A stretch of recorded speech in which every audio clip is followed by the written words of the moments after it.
Good evening, ladies and gentlemen, dear students, dear guests. I'm Katrin Köser, and on behalf of the TUM Speaker Series, I would like to welcome all of you to this evening. We have an exciting guest with us tonight, Dr. Peter Koerte, Chief Technology Officer and Chief Strategy Officer at Siemens, who will share his insights on the cutting-edge technology of the industrial metaverse. But first, we will begin with short opening words by Professor Kramer.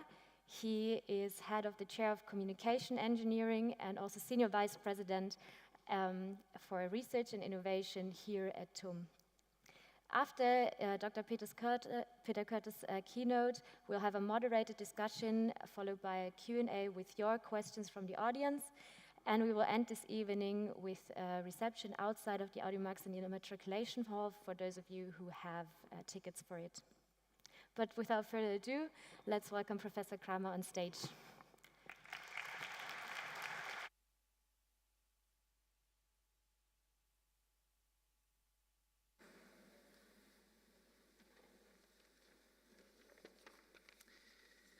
So good evening, everyone. It's nice again to see so many people here.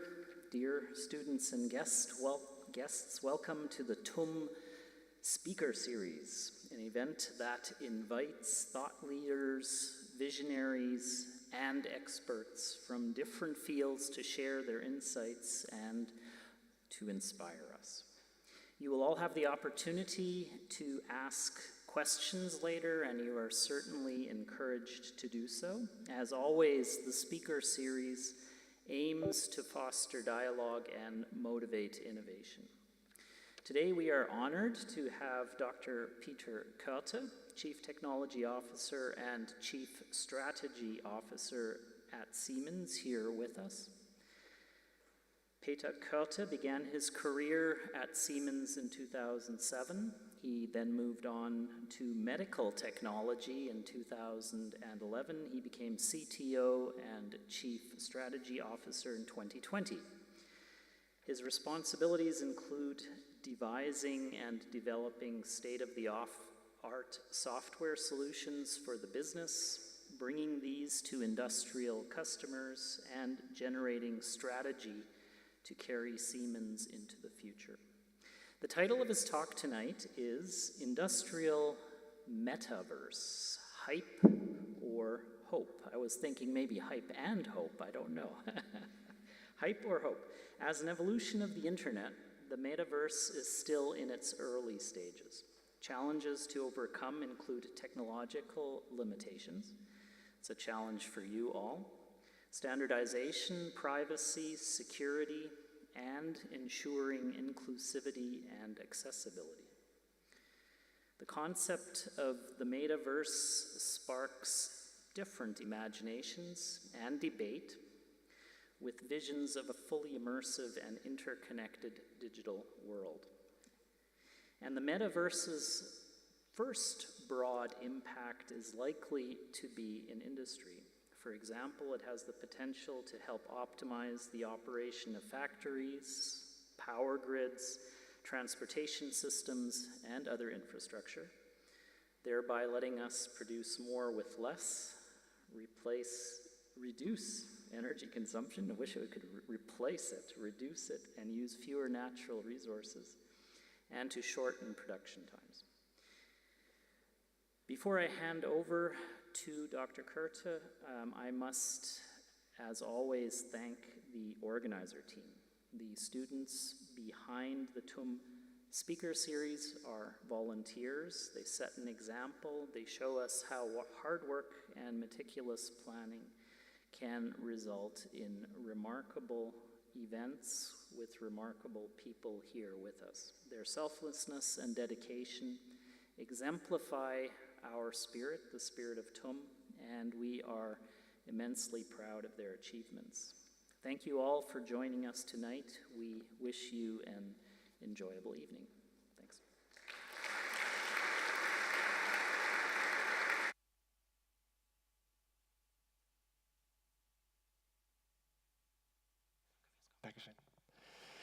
Okay, well, thank you, Professor Kramer. Thank you, everyone, for taking half an hour to an hour of your precious time of your lifetime and spending it tonight with me, with us, of discussing a really cool topic, I believe, that really is paving the way into the future. Who has heard about the Metaverse? Well, I guess that's pretty much everyone, I would think. But then, who believes in the Metaverse? Well, thank you to my Siemens colleagues. They do, because they know where I'm going to go. But by and large, this is usually the reaction that you're going to get. And this is how I also want to start the conversation, which really is this one. Is this the biggest fad in technological history? Because here's the thing, 2 months ago, Business Insider was titling this one actually is, you know what, the Metaverse, it's dead. As a matter of fact, it was dead on arrival. And if you think about it, it's true. It started in 2021. There was Mark Zuckerberg coming up and saying, you know what, we're going to rename the company. We believe everything is going to happen in the Metaverse. Well, soon thereafter, Gartner, who we all believe is one of the biggest tech consulting companies out there, who's really credible, said, you know what, by 2026, a quarter of you, us, is going to spend 1 hour in the Metaverse. Then McKinsey jumped on the bandwagon and said, boy, this is a great business opportunity, 5 trillion up for grab. And then also Citigroup, not to be outdone, said, you know what, by the way, we think actually the opportunity is 13 trillion.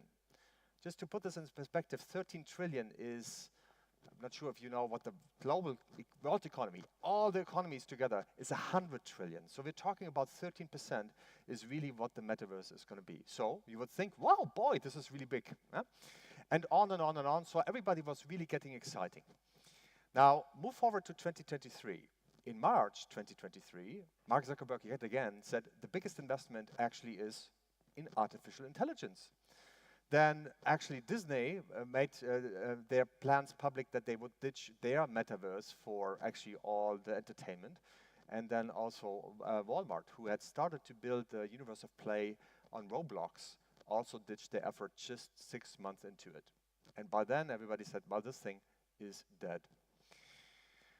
Which maybe is true, maybe it isn't. But if you read actually the article of, or the piece that was chronicled in the Business Insider, why did this happen?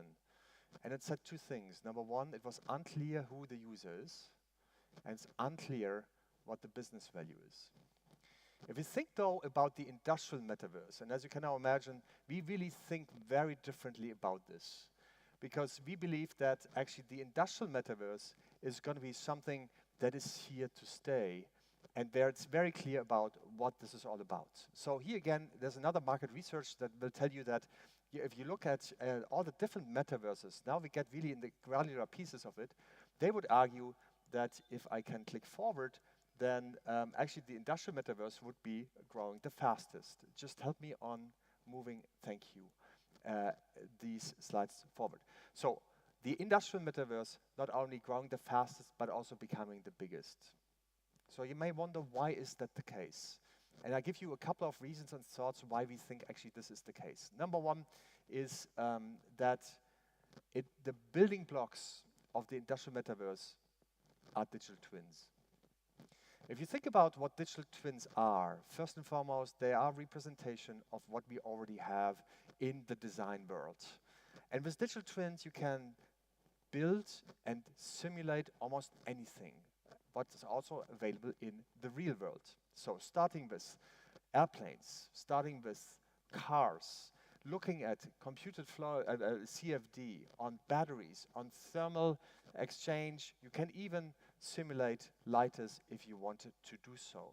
So a lot has happened along the way. And you can also simulate, yes, indeed, you can simulate factories, and as a matter of fact, you can simulate also equipment. So let me give you 6 examples that are already here, and that will show you increasingly the sophistication of digital twins, because the question is, will you switch on the metaverse? Is it there all overnight? Think about the internet yet again. Was the internet there overnight? No, it was not. It took us 20 years to get there, and we believe the same thing is going to be true. It is a continuous evolution, and all of a sudden then we are there, except we just call it differently. And this is really where it started. Think about digital twins as a product. So this is a wonderful example that I can show you here is where Unlimited Tomorrow has come up with actually designs using digital twins, design technologies in order to improve actually prosthesis. Turns out there's more than 50 million people on the planet that are suffering from limb losses or limb differences. And the key thing is that the prosthesis need to perfectly fit to your human body, in other words, the socket. The more precisely you get this right, the better the joy is, as you could see on her face. Yeah, and the nice thing about this, you can do this with 90% less cost. You can do this also, let me go back. You can also do this for actually cities. So you're not just constrained to a product, but you really can enlarge this to entire city districts. For example, right now, we are planning and will be building a city district in Berlin. It's called, actually in this case, handily Siemens Stadt. And so we use the latest technologies in order to simulate the entire city district of what's going to happen there. So we really want to build this carbon neutral. So the way this works is actually building information systems, bringing this all together, all the AEC, the architectural data together, but it doesn't stop there. Because the key thing is the energy part, because we know the fight against climate change will be won or lost in cities. So therefore, you need to be able to simulate where people will be using energy, in particular energy, because buildings, turns out, provide 18% of greenhouse gases in our world. Yeah? So that's a big issue. So therefore, we need to find a solution. If you already can design it such that these become more carbon neutral by a better and a more efficient use, then you're going to save a lot of carbon to emissions in that sense. But we also can take it a level further, and it's not constrained just to industrial purposes. We just recently, together with Woods Hole Oceanographic Institute, built a digital twin of a coral reef. Now, I'm not sure who's ever been diving, ever, but if you dive and if you see these coral reefs that actually died, this is really, really tough to see. But the good news is actually you can revive them also if you understand about circulation and the currents that actually the ocean is taking, in particular when it comes down to temperature, because we know coral reefs are very sensitive to temperature, so by 32 degrees Celsius it's a big issue. And we can simulate that so that we get this right going forward. I was just last week, I was in Canada, and Professor Kremmer and I were just talking, there's huge wildfires. What stops us of building digital twins, as a matter of fact, of entire wildlife, in particular in this case, in terms of forests? So you can tell and see what I'm trying to get to. But the nicest thing about this is actually something that we are right now doing with a company called Freyr. Freyr is a battery startup, and as you probably all know, the future will be also carbon neutral with regards to transportation, so therefore we need to have carbon-free transportation, meaning also electrical batteries and electric vehicles that are powered by batteries. These factories are called gigafactories for a reason. They are massive. You spend billions of building them, and the key question is, how can you do this most efficiently? And the nice thing about this is, because of digital twins and their extensions, you now can start to build the entire outlay. But the nice thing is, you can go into the machine. You actually can look at the machine of how does the machine actually operate and how does it function really. You can go into actually the chemistry, because the more we can simulate, the better the predictions will be. So now we can really simulate the slurry as we mix it in order to get this right. And then a key thing in battery manufacturing today is really the cell design, and then how do you get the manufacturing processes going so that the packaging is working efficiently. And that, yet again, you can really automate and simulate so that by the time it is built, you already have the most efficient way of doing it. By the way, we just did that to ourselves. We just built a factory completely digitally native. This factory was 20% more productive and 40% more flexible, simply because we could build it in the digital world. So why am I showing you all these examples? And it's pretty simple, is they become more sophisticated with regards to their size, with their immersion, so in terms of how they look and feel, but also they become more sophisticated because these digital twins, think of them as a toddler, as a baby, they are born. So you have your digital design, but it doesn't know anything. And it's like us humans, they are learning. And so, for example, in our factory, we have our sister factory run in the Metaverse all the time, always on. It's collecting data from all the manufacturing lines that we're doing day in, day out, And with that, we are feeding all the data models in order to see which machine was running at which time, with what kind of lot size of materials that was passing through the production line. That is invaluable going forward because that gives us the data lake also not only to look backwards if something has happened in the past, but also to go forward. So now we can simulate, for example, in 2 years or a year ago, we had a huge issue with regards to semiconductors and really finding semiconductor suppliers that could deliver stuff. So I can tell you in production, that meant you had to reshuffle constantly your production schedule.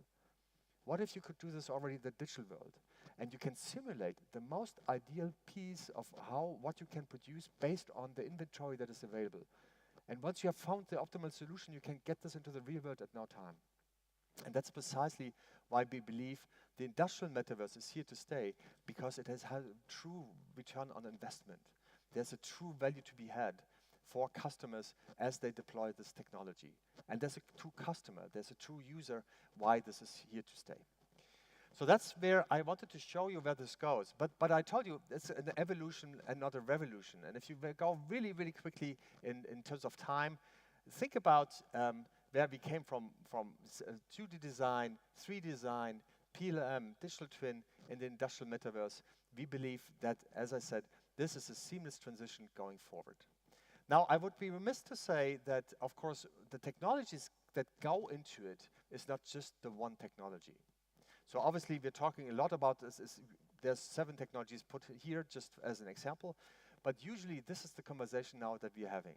And very often, the metaverse is misconstrued as it has to happen in a VR glasses. It's true for immersion, that's fine, but it's not true because in the industrial world, we don't need full immersion. We need, the way how we can simulate things so that the things of the real world behave in the same way as they do in the digital world and vice versa.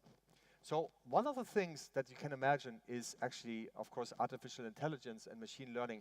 It's nothing new in the sense that on the machine learning side, nothing has changed. Of course, with large language models now, this has really evolved. But let me give you a different tag on generative design, because we talk about a lot of, generally about generative language and everything that comes, but how about generative design? And this is where we bring this yet again into the industrial space, where we show actually how you can design elements in a much different way. In the past, as a designer, and I'm not sure who's a mechanical engineer, but usually I hope that you learn your CAD systems, and then with that you would, of course, then learn all the different parameters of, how to, you start with a solid block, and then you do all the cutouts and all of that, and then finally you derive the final design. What if you were just to say, develop me a gripper that just put those batteries from A to B, that is actually going to a cobot. And cobots have one limitation, that is they are very limited in terms of the size, the weight that they can, move. So the lighter that gripper is, the better that is. So your goal function is reduce me the weight, it has to have this dimension, and it has to carry this amount of batteries through the factories. This is the design that actually generative design was coming up, not a human. And the nice thing about this is that you would have probably I've never seen any engineer who would have come up with this kind of design, but it is optimized and it is as durable as you would think otherwise. The nice thing now about the industrial metaverse is, as you do these things, you can test them. You can test them instantaneously in the digital world because of multi-physics simulation. You are able to validate whether your design really holds or whether you have to redesign it. Think about it. All the prototyping that is necessary, where you go down to the shop floor and do it yet again, all of that is a factor 10 to 100 faster because you can do it seamlessly in the digital world. And with that, I really can tell you this is, we believe, the game changer in the future, because as we think about it, it is 80% in terms of less weight and 90% in terms of less CO2 emissions. And that's just one small example for a gripper. Think about the unlimited opportunities when we think about design in the industrial world that we come all along. Now, I have always the question then, why aren't we there yet? If there is such a strong ROI, if there's the user base that is clear, so why aren't we there yet? And there's a very simple answer in that sense. The first and foremost is it's a bad lack of interoperability. Not sure if you knew, but apparently industry is the #1 sector that produces most of all the data that is being produced. Except that in industry, only 10% of that data is being used today, and 90% goes by wasted. Either by because there's no interface, or there's no ability to read out the data, and so on and so on. So it's a huge issue after all. So the connection down to the machinery is a big issue, but also the lack of connectivity between them actually is an issue.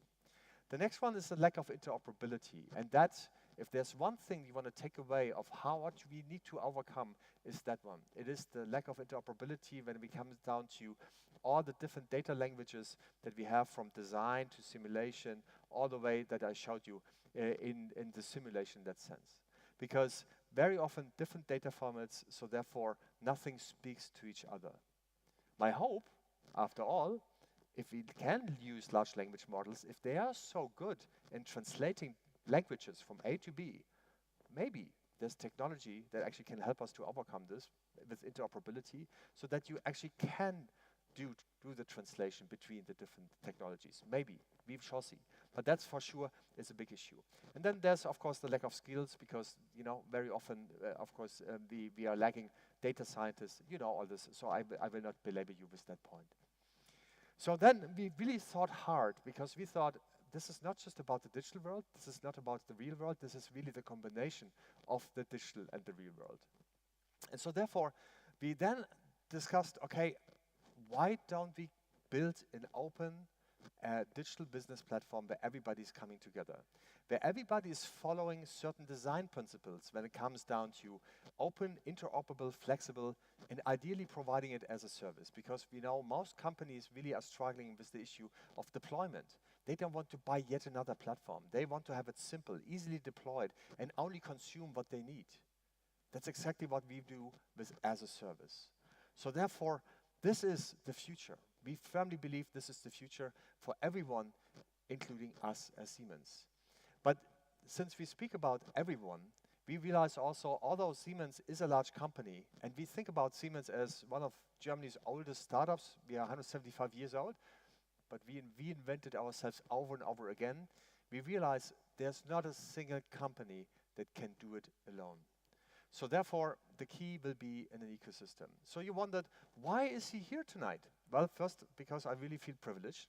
But second, I really would like to excite you about building use cases we haven't thought about, because you actually can make a contribution to it by identifying use cases our customers find valuable, because we will never be able to do everything. So therefore, you can see there's some large logos on this, some of them you may know, but then you may know also a lot of smaller ones that you probably don't know. And that's exactly the interplay, and this is where we need to get to that interoperability and openness. So let me conclude. I mean, obviously, I would not come here to tell you that probably it is just a hype.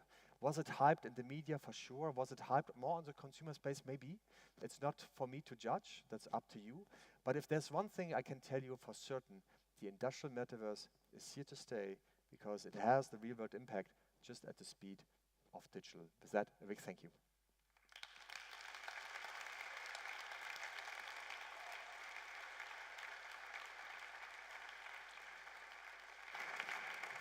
Please have a seat. Thank you. And help yourself to some water if you need to. So thank you for your inspiring presentation. It's really a pleasure having you here today. I will shortly explain how this moderation will go down. We will have some open questions more centered around Siemens and the industrial metaverse first. Then we will answer some audience questions from you. And then we will quickly come back on stage and have some more very short questions for you. Okay, shall we begin? Also some easy questions for the start. You have talked a lot about the different technologies that make up the industrial metaverse. And what technology personally currently interests you the most, not necessarily from the metaverse? Yeah, well, I mean, obviously the generative element, as you can tell, is really something that we are getting super excited about it. Because think about the the speed that you can have, and also the ROI on it. The other discussion that we have is, if you think about where this whole conversation about artificial intelligence takes us, we do a lot in manufacturing, we do a lot of machine vision. And machine vision is an interesting case, right? Because, I mean, machine learning, this is really where essentially neural networks are really built for pictures. And if you think about the use case, which I always find interesting, is try to simulate a car, autonomously driving car that drives through a volcano ash. Yeah? That's probably going to happen once in a trillion times, right? So therefore, it's really, really unlikely to do that. So then, how do you train your system in order to make such a super, super rare occasion work? And the answer is actually synthetic data. So really, by the means of becoming more immersive, we can, of course, create these pictures now that we then in turn can use for training our AI algorithms in order to make this work. Let me give you an example. One of the biggest issues today is that you have usually machine vision for reading barcodes. And you say, well, barcodes, okay, fine. It's really an issue. It's a big issue in manufacturing. And so one of the reasons why that is actually happening is because of glare. So depending on the way the light is shining, you cannot read it. Yeah. So the machine, the camera doesn't read it correctly.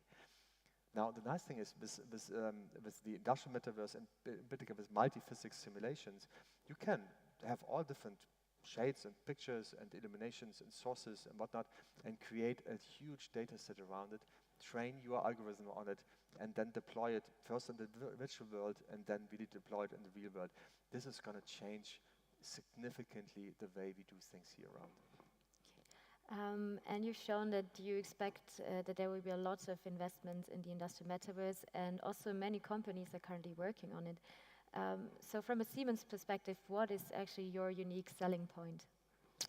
The unique selling point today on our end is that because you have to understand, if I don't have my phone here, but if I were to drop my phone a meter, right, it must not go wrong, yeah? And so that you have to simulate because you don't want to do it over and over again. Same with car crashes and whatnot. And so for that, you need to have the simulation engines behind it. You need to have the design engines. You need to have the whole pipeline. This is what we bring as Siemens. So that's number one. All the visualization, all the digital tools around it for design, simulate, that comes from us. The second element is that we bring really the deep domain know-how and expertise with it, right? Because having technology is one thing, but having the use cases to understand of what, like my barcode example, I'm not sure who would have chosen it, but if you're on the shop floor day in, day out, we power 1/3 of all the factories. In every third factory around the world, there's Siemens equipment, which we usually therefore know to some extent. So we have deep domain know-how in production, but also in buildings, and also in trains, and bringing that together, really understanding what's the issue at hand and how that technology, in particular digital technology, but then also edge computing, everything, how can this help you to do this? These are the two things we bring to the table. But I have to really say that this one slide on the ecosystem side is very important. We can't do it alone. We miss a lot of things. So we miss, for example, the whole conversation about photorealistic rendering is something we don't have. That's fine, it's not an issue, so therefore we have to partner. Or the conversation about high compute power, because that's the next conversation. We don't have that, so we partner with NVIDIA, we partner with all the hyperscalers, and so that sense, it's fine. There's no one company, as I said, that's going to do all of that. We don't believe that's the case, not in the B2B world, for sure not. Mm-hmm. And what do those partners actually have to bring to the table to be interesting for Siemens to partner up with? And also, what does Siemens bring to the table to be interesting for those big international companies, like, for example, NVIDIA? Yeah, well, number one is, of course, the technology that the partner brings needs to somehow meaningfully complement the solution that we provide to our customers. As I said, for example, photorealistic rendering is a capabilities we don't have, so therefore, let's go. It needs to be open, though. It needs to be open. And ideally, it also follows this as a service concept, because otherwise, that solution that we want to scale across many different industries, you cannot do if you do it always bespoke. So it needs to scale in that sense. And so that is really, that's the key behind it. What can we bring? Well, number one is we can bring problems. We can also bring problems to you if you're looking for technology and its applications. So that's for sure. And we can of course bring market access. I mean, we can of course we as I said we have 300,000 customers. So I hope that we could then jointly address these customers in a much better way. Mhm. Let's dive a bit deeper and imagine the industrial metaverse has already been rolled out. Who actually the entire process of product development and active production will reap the most benefits out of its rollout? Like, is it a manager? Is it an engineer? And so on. It's a good question. It's all of the above, I would argue. It is, like in our case, first and foremost, the facility managers that have to build the entire factory. Then it is the plant manager who has to run it. But then it's also, and this is what we've done also for ourselves, is you can make it such that the workers can participate in the design. So I mentioned this Nanjing example. This is where our workers could already on the digital element when we designed it saying, no, usually the material flow is like this, or the cell design should be looked like this, or this is really where you can integrate them early on and try to simulate yet again what is working, what's not, very effortlessly, as opposed to build it first and then try it and then go back and forth. You can already design it that way. So therefore, I'm sorry to say, but it is actually everyone that is involved there. Interesting enough, though, we see the industries who are most engaged on the industrial metaverse is aerospace, automotive, batteries. And you wonder why? It's very simple, because all of them have time pressure. They have huge capital investors, where it's much, much better to do this in a virtual world. And they are used to working with latest technologies to begin with. Mm-hmm. Of course, the rollout does come at a price for your customers. And big drivers of innovation in Germany are small and medium enterprises. So how would you ensure that those companies can actually afford just including the industrial metaverse in their day-to-day operations? And also, maybe do you expect that the federal state will subsidize it to boost innovation in Germany as a country? So I would argue it's probably not so hard for small to medium-sized enterprises, because I give you an example. We working with a startup. This is called Nemo's Garden. These are crazy divers who came up with the idea of growing vegetables underwater. So you may say, why underwater? Actually, it's fascinating if you think about it, because if you go underwater, you have the moderating effect of the ocean. So time, temperature, I mean, in terms of winter, summer, you don't have it, so it's moderating. You have no pesticides, herbicides, because there's no plagues in that sense. And it's CO2 free, because the ocean serves as a CO2 sink. So you would say, yeah, that's perfect. So let's go underwater. And it's a very small startup. And they use actually all the technologies I showed you. They use that. They use edge computing, they use artificial intelligence, they use digital twins, all of this. Maybe not AR, VR, but they don't necessarily need to. But they really are using it as a startup. The reason why I'm answering it that way is, if you are starting it from scratch, it's probably easy. If you do it from brownfield, it's more complicated. And this is where I think it's going to be more complicated for those companies that are medium to larger size, where you have the old world and you try to translate this into the new world. They are the ones that are struggling the most. And maybe last one is, this is why as a service is so important, right? Because if you have to build up huge data centers and buy very expensive licenses, no small to medium-sized enterprises will do that. But if you do it as a service, then usually this does work, because it is predictable, and of course the capital outlay in the beginning is much lower. Yeah. Let's talk about technological interoperability. You have already highlighted that this is quite a big problem for the industrial metaverse. Do you think that the metaverse will push the industry towards standardization of how machines communicate with each other? And how do you think will this impact the landscape of players developing technology? Well, with every new technology, first you have variation and then you have selection, right? So in other words, I think it's going to get worse first. Honestly, I think there's going to be many that all drive their own data formats, and so therefore we're going to end up with a huge mess. We try to make this work in a way that there is, for example, the Metaverse Standard Forum, MSF, which we are a member of, where we work with a lot of companies in order to get us going. But standardization is, I mean, I'm not sure if everyone was involved in the standardization committee, but I can tell you this is cumbersome and takes an awful long time. So I'm not sure if this will be the solution overnight.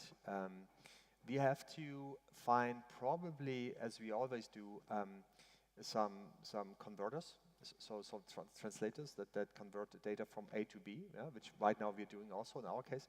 We have a format called JT format for CAD files, so this is then that it works with everything else. So we build these. In that sense, that's just work. It's not ideal. But if everybody were to disclose their interfaces and their language, then actually I think it can be done. Yeah. Okay. Do you think it would actually kind of destroy monopolies some bigger companies have now in the market, and that smaller companies would have it way easier than now to enter markets that maybe have already products, but where they just have a better solution that is just not interoperable with all the other technology? Yeah, sure. That's always when we talk about Web3. And by the way, I should have mentioned that together with TU Munich, we are very engaged in something that we call Web of Things. So this is really the definition of machines and everything that goes into it, so that we standardize this, because we think that's the next generation. So today there's a digital design, a digital twin language, which we don't think is the way to go, but the Web of Things. So we really drive this so that everybody can relate to this. With regards to your question on will it break down monopolies, we shall see. It's a relatively nascent industry. As I said, this is going to be a while. But for sure, we already see tendencies. Some pushing their formats and then say, you know what, it's funny, if you ask them, draw us an ecosystem, then usually you have this company here and then everybody's feeding into it. But that's not our understanding of an ecosystem. An ecosystem actually doesn't have a natural sun, a center of gravity. And so we will see who wins out. Certainly there's these aspirations, but I hope, actually for us as consumers, it's not going to be the case. Yeah. We've already talked a bit about partnerships in the industry. Let's come back to that again. You also, or Siemens actually also announced a $2 billion investment strategy this year in different sectors and regions, also mainly, or not mainly, but especially on the Asian continent. How do those industrial partnerships and the investment plan actually enable a faster development of the metaverse, but at the same time maybe increase Siemens' resilience against the competition? Well, I think the world is global after all, and if I just look into this round, I see a lot of different, cultures, and that's exactly how technology needs to be. And you need to have the brightest minds, and in that sense, that's why we invest around the world. Unfortunately, in our current times, it turns out that collaboration is less important than national sovereignty. So therefore, we see a lot of standards emerge yet again, regional standards that require you either to invest into a certain country or that actually define their own standards that you then have to comply with, which goes against the world standard. So all of this is happening. So we have to do our fair share in that sense. We always operated as a global company, Siemens, always from the very beginning. If you think about it, already in 1874, I believe. So you may check on that date, but at that time we already had built even a telegraph line between here and Calcutta. I mean, that was a massive undertaking. So it was always global. We always believed in bringing nations together as opposed to separating them. So that's still our stance. So bringing nations' technology together, really scaling it across the world, and then, well, we have to comply with what we have to comply. But hence the investments in Singapore and the United States and China, but also, not to forget, also in Germany. We quite heavily, significantly invest into Germany. So stay tuned on this. But we clearly, also together with TU Munich, here in Munich, in Garching, for example, we're building our new research labs on campus so that we better can interact in that sense. So Germany has a huge role to play because this is our home country after all. Yeah, just talking about investing in Germany, my next question would have been, what about external shocks actually?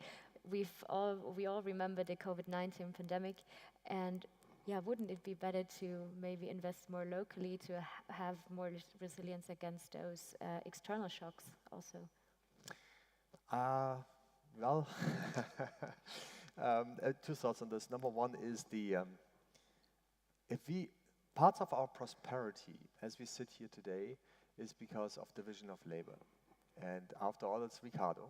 And after all, there are certain nations that can do things better than others by specialization.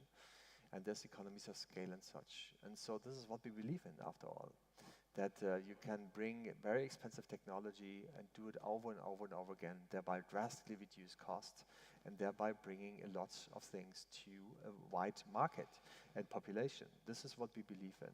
We don't believe that it is very smart to do everything in a resilient way. Although, by the way, we equip all these factories, so we like that part for sure. I mean, if all these, that would mean that you would spring up all these factories in the respective countries, that would be good business, but I don't think it would be good for humanity overall. And maybe the last point is, it's a pipe dream. It's a pipe dream if you believe that every country can do the things on their own. It's not going to happen. Take the case of semiconductor. And we have right now, this is probably, as you know, I mean, I don't need you educated on this, this is the hottest contested area. Do you know how often all the materials is flown around the world until finally this final semiconductor is coming out, the final chip is coming out? Multiple times around the world. Every single continent is going to have touched it. The Europeans with ASML, size, also the Americans with regards to their design tools, our design tools at Siemens, the Chinese with their rare earths, and so on and so on. All of this is coming together, and it has to work together. This world would not be at this point if it hadn't been able to collaborate and build global supply chains. So we firmly believe in that. And we don't think that the answer to this is just, put down your barriers or put up your barriers and then do everything locally. It's not going to work. And by the way, in Germany, it's not going to work at all, because think of what we have in this country. We don't have energy, we don't have natural resources per se, but what we have is ingenious minds. So that's good, and that's what we always had in Germany, honestly. And so therefore, this is what we have to drive. And then collaborate with others that maybe lacking these kind of skills and capabilities. That's what we believe in, and not in terms of really putting up trade barriers. That's not a good idea. Okay. I think at this point we can turn to the audience. So we have 15 minutes. If you have a question, please raise your hand. Keep your questions as short and direct as possible. Please just ask one question per person and stand up while you're asking the question. First, thank you very much for the very inspirational talk. I'm really impressed how good of an overview you have of all of these technologies. But I'll ask you personal questions later on after the event. So my question is about this ecosystem. So we talked about these data sets and this data not being efficiently used. And so with this ecosystem, I think Siemens want to accelerate the process of developing stuff and answering the question, why aren't we yet there? But the thing is, the problem with the industry is that they're keeping all of the data to themselves. What about open access and open data? What's your take on that, on accelerating the process even more? Yeah, great question. Thank you so much. Okay, so data. You're right. Of course, that is, data creates insight, and so therefore it creates value, usually. The key thing today is everything that we do as Siemens and that we sell to our customers, the data belongs to our customers, first and foremost. And if you tell them, okay, just give us the data so that we can build our algorithms, guess what's going to happen? They're going to say, no, why would I?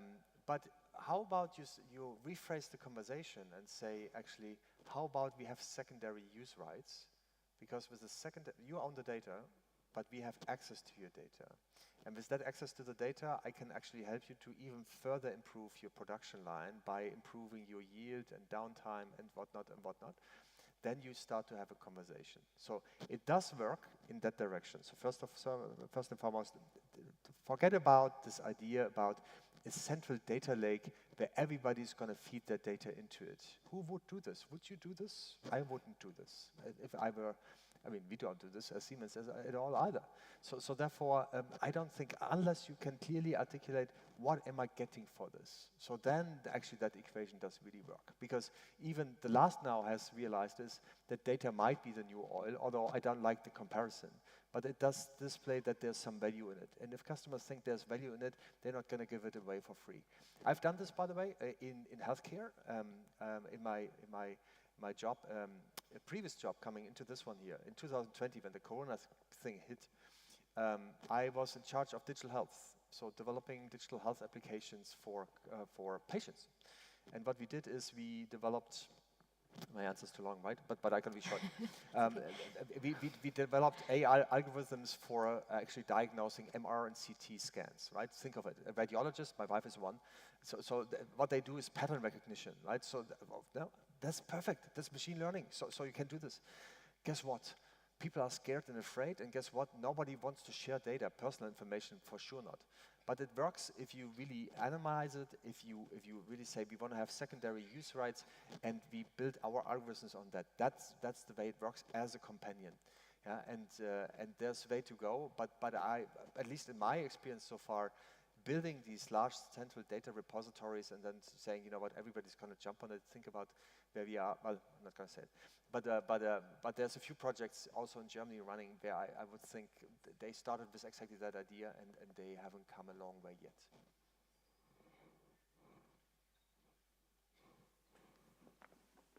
Okay, I need to be much shorter in my answers. Sorry for that. Hello. Hi, my name is Ritika, and thank you for your enlightening talk. I wanted to ask about one possible use case of industrial metaverse, especially in regards to this concept we study in our program, Sustainable Resource Management, called Industrial Symbiosis. So we already talked about the data challenges, but the second challenge you talked about was interoperability, which is the major challenge in industrial symbiosis. So how do you think Siemens can help overcome that part?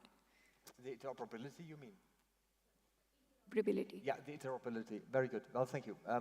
First and foremost, if you think about it, it's very human. If you want to change something, walk the talk.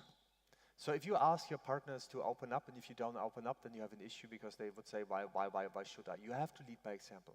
This is what we've done with Siemens. We just recently started and have introduced this Siemens Accelerator. So therefore, building that open digital business platform where we clearly said, you know what, we're going to provide you with all the interface specs, all the ontologies that come with it, all the APIs, everything, so that you can build on top of it.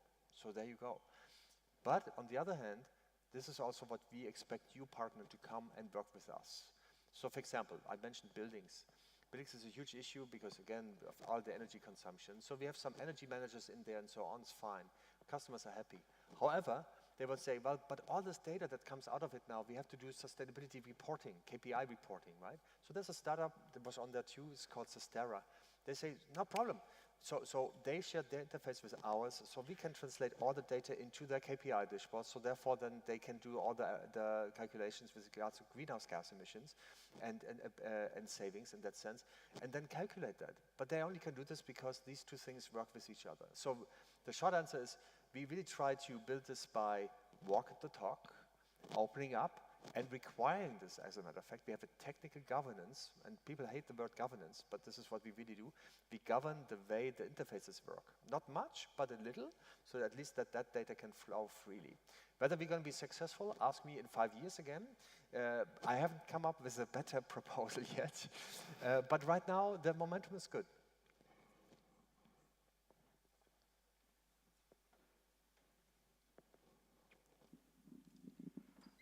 Hi. In order to understand the concept, I find it to be very helpful to have a definition for things. And you talked a lot about simulations and the ecosystem, but why do we call it Metaverse? What is it really?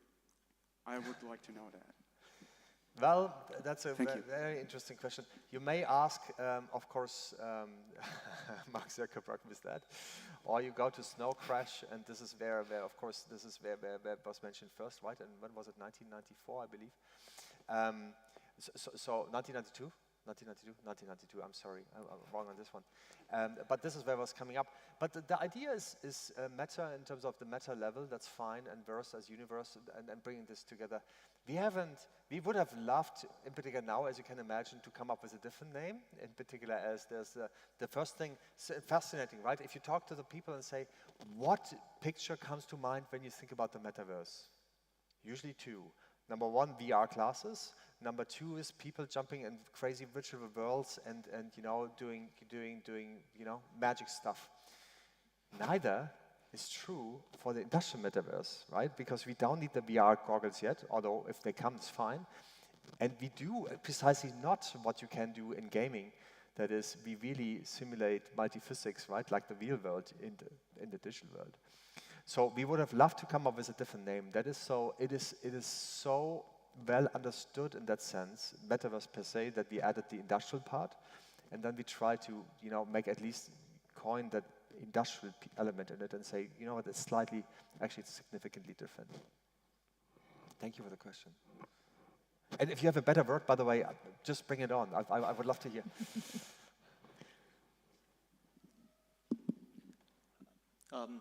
Yeah, so here, thank you for your informational talk.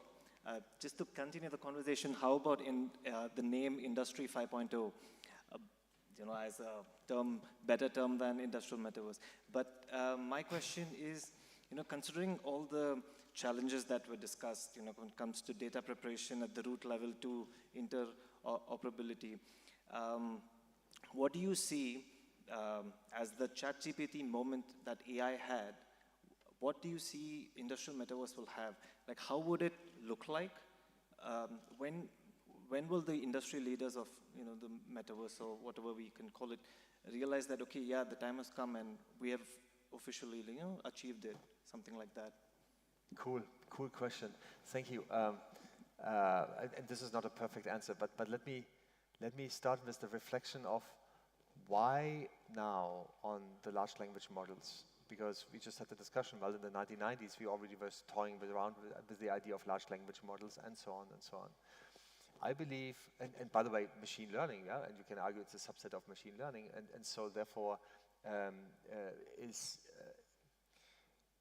it's nothing new, but it's happening now, and it's getting better a little bit, but 2 months ago, I could not go in any meeting with not talking about ChatGPT, right? In every single meeting, I've never experienced anything like it.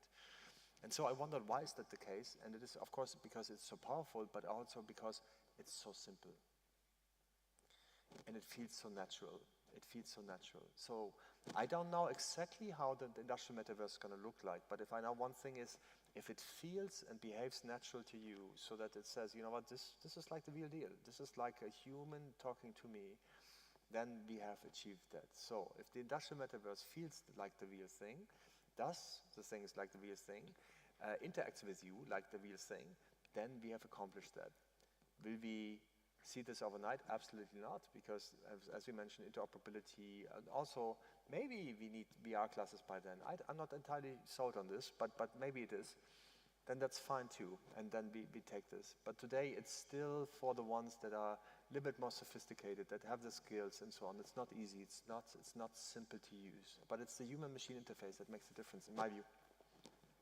Okay, I think we can have one more question. Hello, I would like to ask a question about exactly how unexpected human behavior in factories or city can be simulated. So, okay, sometimes can robots do their job, but sometimes human force must or can be applied. And there could be unexpected factors, because as I saw in your presentation in video, it was more like a precise action. Each human done exact precise as robot action. So, but it's not exactly the case. So how would it be simulated? So I don't have a good answer to this one. I have Theo here, who's sitting in the front, who is really an expert on this.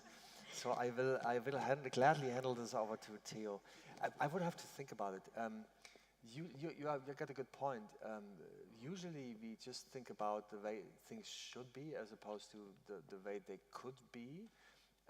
We do, of course, a lot of validation and a lot of testing around it usually. So therefore, also thinking about all of kind of abnormal cases.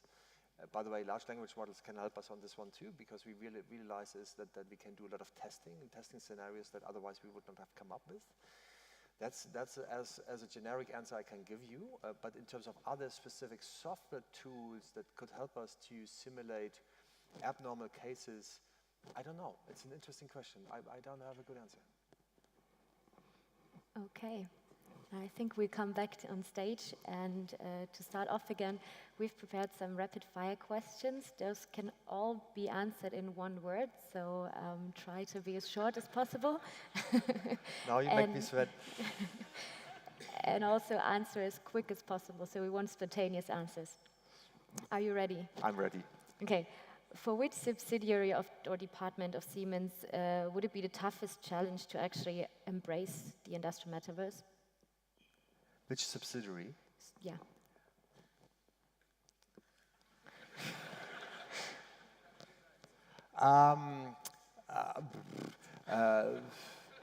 Probably the ones that do the electrical equipment. Okay. Inspired by Jim Snabel's visit to the speaker series, he's the chairman of the Siemens Advisory Board. If Siemens was an animal, which animal would it be?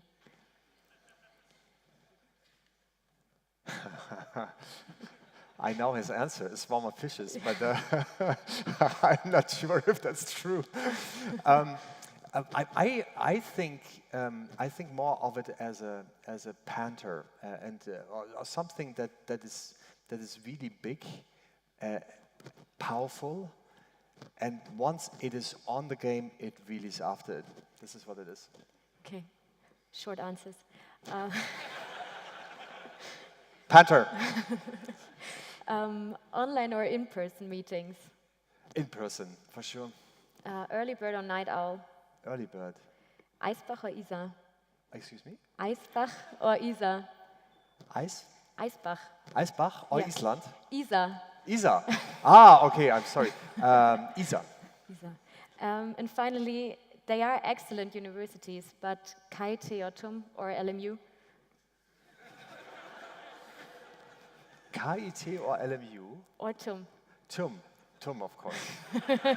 You have to say that.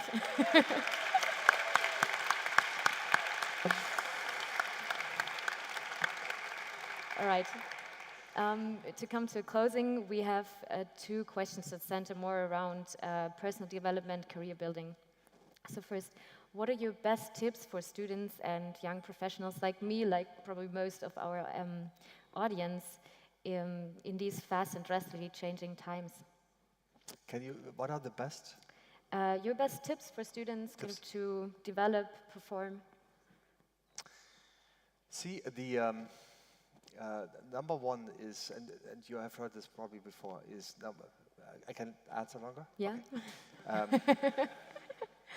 Okay. Okay, you get 2 words, courage and learning, but the thing is really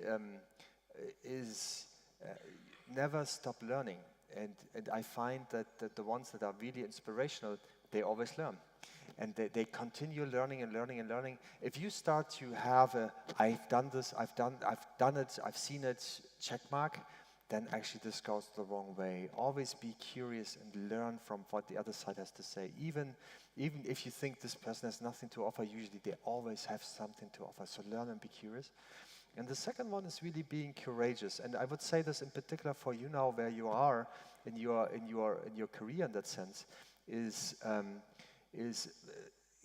world really needs good technology and technology that sometimes is risky, that you really have to try out. And very often it's not the technology that works out, but it is, let's say, the market environment, the regulations. We just talked about hydrogen and so on, why it really doesn't take off and so on. So if you haven't tried it, well, then you know what, then it's nothing gonna change. And so in my view, we have enough technology already today, but we don't have enough entrepreneurs. And if you happen to wonder, why did I pick TU Munich? Not only because you are ranked best in Germany, so again, congratulations to that, but also is because you have, in my view, the best Unternehmertum with startup environment where you can bring those ideas to life. This is exactly what we need, because in my view, innovation equals, as a formula, equals invention times application. We are good at invention, we are horrible at application. So to have the courage, apply it, scale it as often as you can, and just try it. Okay, and finally, imagine you would go back in time to your university days, but still preserving all the knowledge you've gathered until now. What would you choose to study, and why would you study at TUM?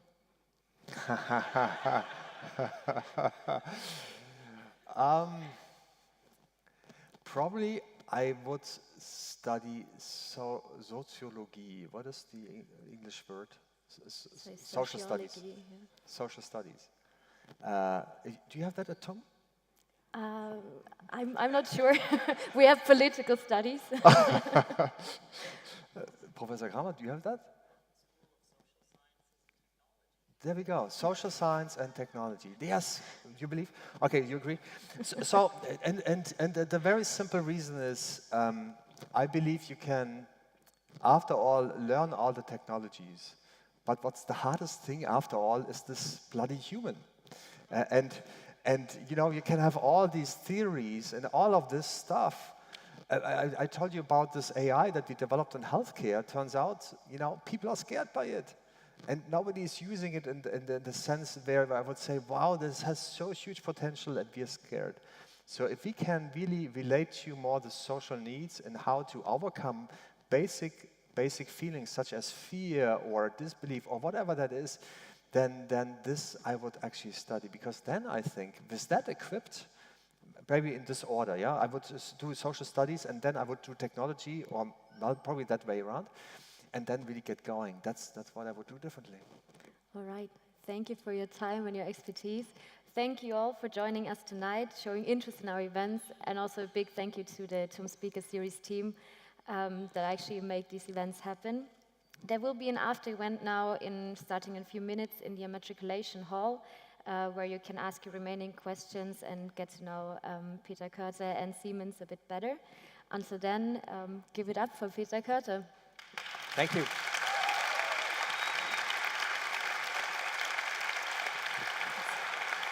Dankeschön. Danke.